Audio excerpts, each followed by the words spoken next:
All right, here we go in 3, 2, and 1. All right, welcome back to the Manchild Show with Boy Green. Time to talk NFL draft. We do it with our draft insider. He's all things Buffalo Bills. He's WGR Radio. He's the sideline reporter for the Bills. Let's welcome into the Manchild Show our pal Sal Capaccio. Hey, Sal, how you doing, buddy? I'm good. How are you guys? Good to talk to you. Good to be talking Buffalo Bills football. I know you guys are coming off a successful season, not like my Giants, not like his Jets. We like where you're at a lot better, but you're also picking 30th in the NFL draft, which means there might be some different choices than we're going to have at 3 or 7. So let's talk about the Bills. Let's talk about pick number 30 and what is the top need for the Buffalo Bills this season? Well, I think it's defensive tackle. It's interior defensive tackle, but there's certainly an argument to be made for corner as well. There's really only two spots in this team that somebody could come in and play pretty early on, and that's going to be interior defensive tackle and corner. They have a need for an edge. You need for a wide receiver, but this is a very good roster. I mean, you don't get to the AFC Championship game and keep going to the playoffs and win the division every year if you don't have an excellent roster. The Bills do. They've done a good job of adding depth over the years, and they have good depth. But I think right now, defensive tackle is the number one need. They signed Larry Ogunjobi, but he's facing a 6-game suspension. Same thing with Michael Hoyt, the defensive end, edge rusher, who can play everywhere in the front seven, both facing 6-game suspension. So with Ogunjobi out, that leaves you only 3 defensive tackles. You have 4, really. One's named Zion Logue. He's a practice squad guy mainly. So really 3. Ed Oliver, Daquan Jones, and Dwayne Carter. The Bills need one there, and they just did not stop the run the way they wanted to at times last year. Too inconsistent. So I think it just all fits together. Sal, you got a target? I mean, is there a guy or two that you think the Bills are giving a good hard look at here as they approach? Well, listen, as opposed to picking 6th or 7th, no offense, it's so hard to figure out. Like, I could tell you 10 guys, but who knows who's going to be there at 30? Right. I mean, like, it's just so far down the board. But yeah, I look at the types of guys they would like. I think they want a bigger body there. I would love a Derek Harmon. I don't know if he's there. I doubt it. A lot of smoke about Kenneth Grant recently from Michigan to the Buffalo Bills. Tyleek Williams, Ohio State. I think he fits incredibly. A guy like Walter Nolan's amazing. Like, I think he's super productive. The Bills already have an undersized guy in Ed Oliver. Is Walter Nolan a little too undersized? I don't think they want to pair him at Oliver with a undersized guy. They want more of a true one technique, right? A guy that can be a little bit more over the guard and center. So I think you have to kind of fit the box there. But look, the Bills aren't going to draft for need. The Bills are going to draft best player available, but that's best player available at a position they can use, right? And, they're going to make sure that they get a guy here, I think, that can plug in and play right there. Now, look, if they have Walter Nolan or somebody undersized ranked that high and they're sitting there at 30, I wouldn't be surprised. They would take them because it is best player, but I think they want a specific type guy at that spot too. So when you talk about the roster needs and they being so minimal, a nice first world problem there in Western New York, does it open up the possibility of the Bills trading up? If you only have minimal needs, then you, in theory, don't need your full draft complement just to build up the roster. You can make a swing for the fences pick, get aggressive. You mentioned defensive tackle, maybe go up for a Mason Graham or something crazy. Is that at all a thought process for the Buffalo Bills? Not only is it a thought process, I mean, they've done it 2 out of the last 3 years. They traded up for Dalton Kincaid. They traded up for Kyrie Elam. That didn't work out, Kyrie Elam, as we know now, but that's what they've done, Paul, because they have a ready-made roster and they just need to add some pieces because 10 guys, they have 10 draft picks scheduled. 10 guys most likely aren't making this roster. So what do you do with those 10 picks? Now, I will tell you guys, I thought the same thing last year and they drafted 10 people. All right. Now, out of those 10, 8 made the roster, 2 did not. So there is opportunity for guys. And with those 2 suspensions we talked about, you never know how things are going to flow. I think you're talking a little too high, though, to get up for a guy like Mason Graham, right? For an example that you use. I mean, to go from 30 to top 10 is a massive, massive move. Is anybody really thinking Mason Graham's going to out of the top 10? Probably not. Right. I can't remember a team going that high. I will say the infamous, I guess you'd say, although it did help the Bills land Josh Allen a year later and they got Tre'Davious White, it was a great trade, but the infamous trade in 2017 where the Chiefs went up and got Patrick Mahomes from the Bills spot, they moved from 27 to 10. That's a massive jump, 27 to 10. Could the Bills go from 30 to 10, maybe 30 to 15? I could see it. Atlanta's there at 15. They only have 5 picks. They're probably looking for more. But I think more likely if you're going to move up, Paul, it's 24 to Minnesota, maybe. It's 4 picks in the draft. Maybe they want to move back. But here's the catch. Everybody you guys have talked to, everybody I've talked to tells you there ain't 20 first-round picks in this class. So if you're going to move up, it's got to be that high. And can you really get up that high? So at that point, I think the opposite is true. I think the Bills might move back, which they did last year, and they grab Keon Coleman. Well, Sal, let me do a quick follow-up there. You mentioned, that seems sort of rare for that to happen. It's only on my mind because this future Pro Football Hall of Famer just retired, Julio Jones. In that draft, the Atlanta Falcons were at 27, and they moved all the way up to the 6th overall pick with the Cleveland Browns to make a massive deal, and it was a package that included 5 picks. So there was a lot of hoopla involved with that trade. But, hey, if it's happened once, lightning can strike twice. Sure. We talked about this last year with Roma Dunze with the Bills, and we compared it a lot to Julio Jones because it was a receiver for receiver. We thought the Bills could do that. I would tell you this, guys. I mean, I would never discount anything with Brandon Beane. He's a mover on draft night. But Brandon Beane has been consistent about the fact that they want to really they're not going to take a season and strip it apart while they have Josh Allen, because they believe they have a chance to win a Super Bowl as long as Josh Allen's here, and they want to be as good as they can every year. To make that move, they would really be mortgaging so much of the future that I think he believes it would really hurt them too much down the road while they have Josh, and they don't want to do that. Let's talk a little bit about another need the Bills have. I mean, I think cornerback is certainly something they got to be looking at in this draft. So, and it's funny, I was listening to a lot of the analysis on television that a lot of the talking heads that cover the draft. Corner seems to be a little bit of a weak position. So could the Bills maybe land a diamond in the rough, somebody that nobody's expecting, and get him either in the first or second round and turns into something really good for Buffalo? Well, I think it is weak early. I don't think there's these blue chippers. There's a few guys, but I think it's pretty strong in the middle. Like, I think there's some value in the middle at corner, and that's why I think the Bills take one. So here's my prediction for what the Bills do. I've said this on the radio a lot over the last, couple of weeks. Provided the Bills stay where they are. The Bills, by the way, have 2 second-round picks, so they're in a good spot. They pick 30, 56, and 60. 3 picks in the top 60. For a team with the AFC Championship game, that's beautiful, right? I think those 3 picks are all defense. They're not going to go offense. I think it's 2 defensive linemen in a corner. Question is, what order does that come in?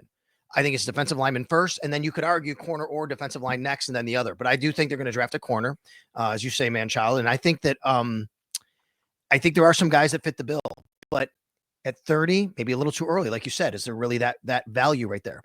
Look, the Bills made some moves at corner this offseason. They traded Kyer Elam, didn't work out as a 2022 first-round pick. They traded him to Dallas. They got a pick in return.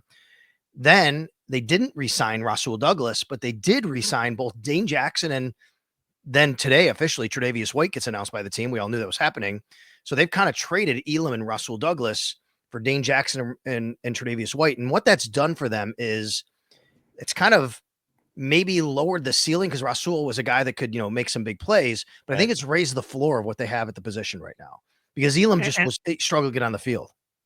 And let's, everyone's talking about quarters of need. So Tre'Davious White's back, baby. Plug and play. Yeah. Is that even a need? Tre'Davious White's back, baby. If you think he can plug and play, I don't think most Bills fans think that is. I think most Bills fans, Paul, would tell you, if you have to plug and play him, you're in trouble, because he's not the same player. He had 2 devastating injuries, which is why the Bills moved on from him a year ago, right? I mean, but that said, I do think he can. If I did a depth chart right now for the Bills at corner, I think he's the number 2 guy opposite Christian Benford, who's fantastic and just signed a contract extension. I think Tre'Davious White is. However, I don't know if he's truly like that. That's kind of like a lot of, okay, let's keep our fingers crossed. Can he be even close to anywhere near what he was when he was here? Let's remember, he went to LA. He was a healthy scratch a few times earlier last year, but then he went to Baltimore and he actually went had a bit of a trajectory. That's why the Bills brought him back. They saw a lot of what they liked in him. They love him. He knows the system. He loves being in Buffalo. Yes, it is still a need, but I don't think it's as critical of a need, because Dane Jackson the same way, guys. Dane Jackson was a starter on this team for several years as a 7th round pick. He was a good draft pick. Then he signed a nice second contract with the Panthers. Didn't work out. He's come back. So again, like I said, the floor has been raised at corner, but I think they still need a young guy to develop that eventually becomes the starter there. Sal, let's talk depth chart at wide receiver, because some interesting developments. No more Amari Cooper. Obviously, they had a player that they're trying to work. There was a first-round pick last year that they're trying to bring into the fold. Give us the depth chart there, and is receiver a point of need, a point of emphasis for the Bills going into this draft? Well, if you talk to fans are going to tell you, oh my God, they still need more receivers. But I don't base what the Bills are going to do based on what fans think. I think I base it on what the Bills think. And I know what the Bills think, which is we just went into last year with maybe a lesser group, and we had the league MVP at quarterback. Right. So what do you really need to do here, right? So look, I'm not here to tell you the Bills aren't going to add at wide receiver. They will. They're going to draft one. I think they draft one on day 3. They need a speed guy. That's the biggest thing they need. They need a specific type of receiver. They need a guy who's going to stretch the field. But what they did at wide receiver was they didn't bring back Amari Cooper. But guys, he didn't do much for them. Yeah. He had like one catch in the AFC Championship game. He got hurt, and once he got traded, he had a couple nice catches and nice moments. I don't want to take that away from him, but he didn't do much. And then they lost Mac Hollins. Mac Hollins was a great Buffalo Bill, right? Everybody loved him. No shoes, played special teams. He actually led the team in touchdown catches. He's also Mac Hollins. He's 31, 32. He's a journeyman.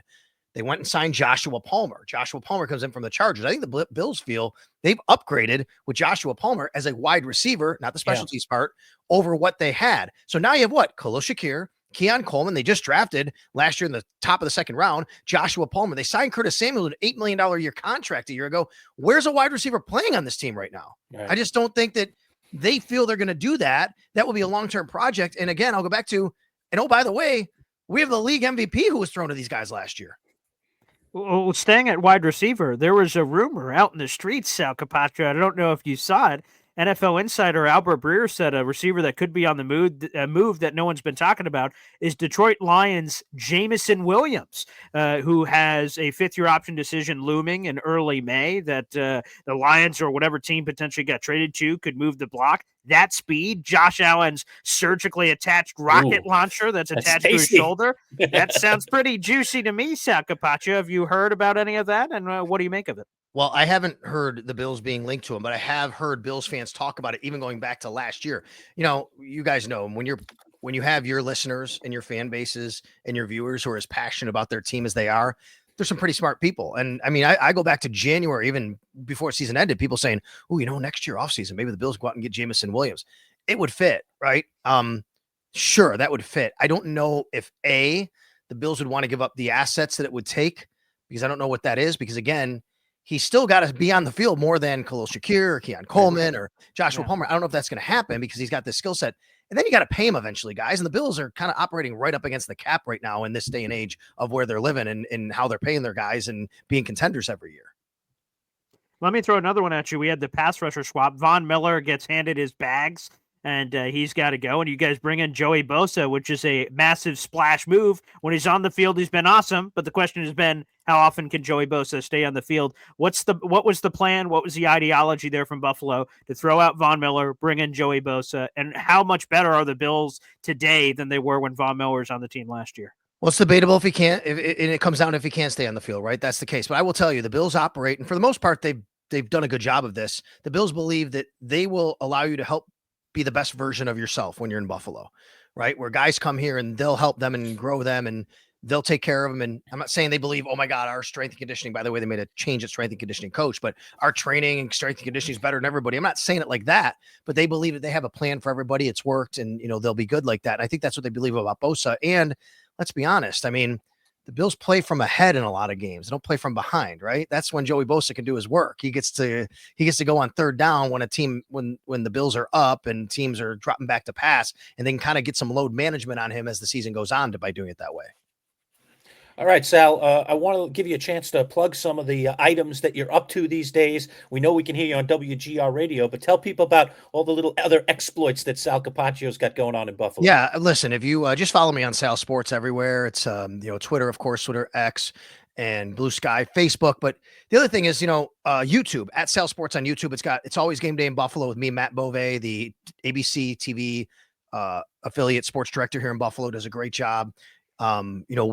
We do a show together. It's part of the Odyssey family. And then I have my own podcast. It's called Sal's House. And the reason we call that is literally I've had people come to my house where I filmed, right? And then I go on the road, I do things and I go on location and film. And this could be sports, could be Bills, could be anything to talk about people with cool stories. So we do all of that as well. And it's a really fun time. And, anybody who wants to just kind of tune in and check it out, always right there.